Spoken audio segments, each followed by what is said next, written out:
Sebetulnya yang dinamakan dengan leluhur itu apa toh Pak Dar?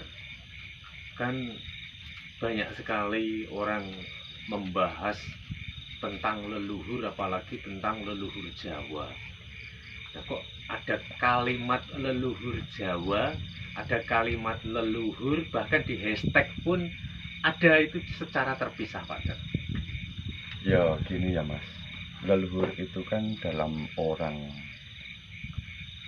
mengartikannya kan banyak versi Mas.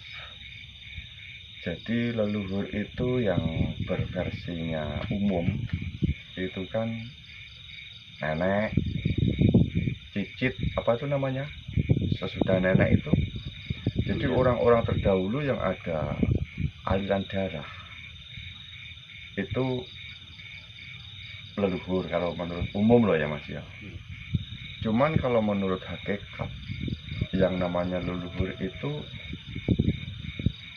ya alam ini Mas. Jadi dalam arti ruang lingkupnya itu banyak.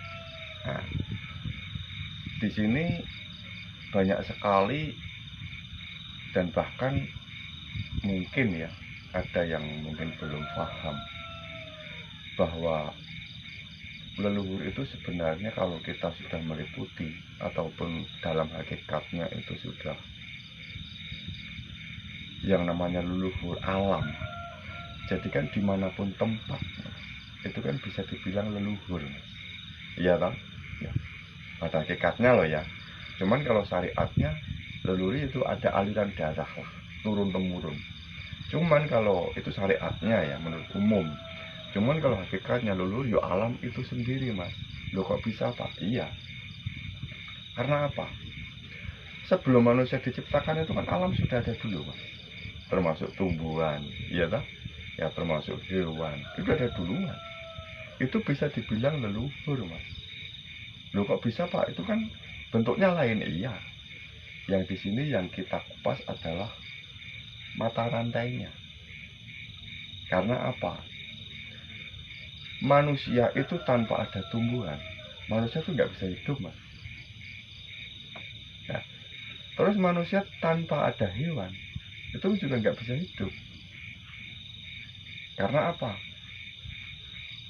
Unsur dari manusia itu kan ada 4 unsur toh Mas, raga ini ya. Tanah, api, air, dan angin lah Mas. Ya. Tumbuhan, hewan itu pun juga ada unsur itu juga Mas. Kalau nggak ada itu, mereka juga nggak bisa hidup. Ya.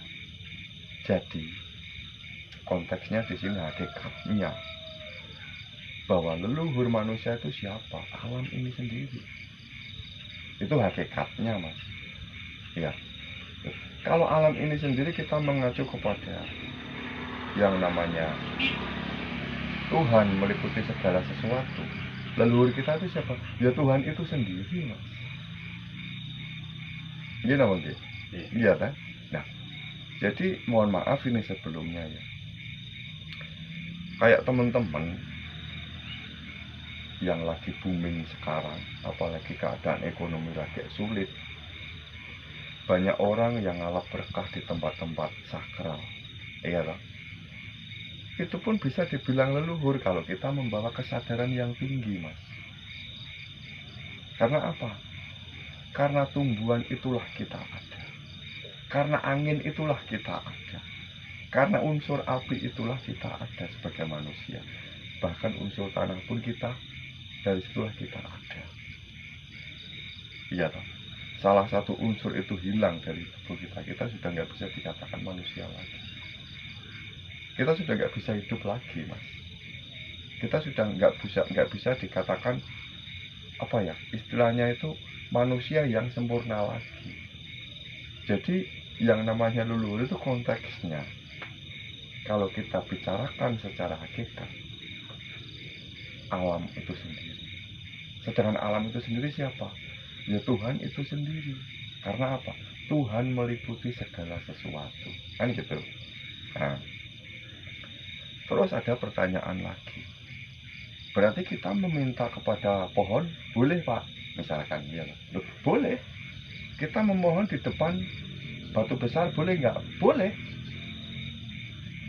Mau meminta kepada siapapun bebas.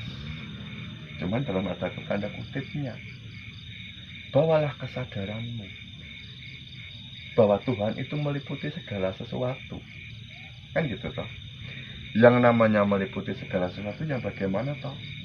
Yang meliputi segala sesuatu itu adalah dimanapun tempat, disitulah ada Tuhan, ada Allah, ataupun Gusti kalau orang Jawa. Berarti secara langsung di dalam pohon itu, di dalam batu besar itu, di dalam apapun, di dalam ada Tuhan di situ. Kan gitu.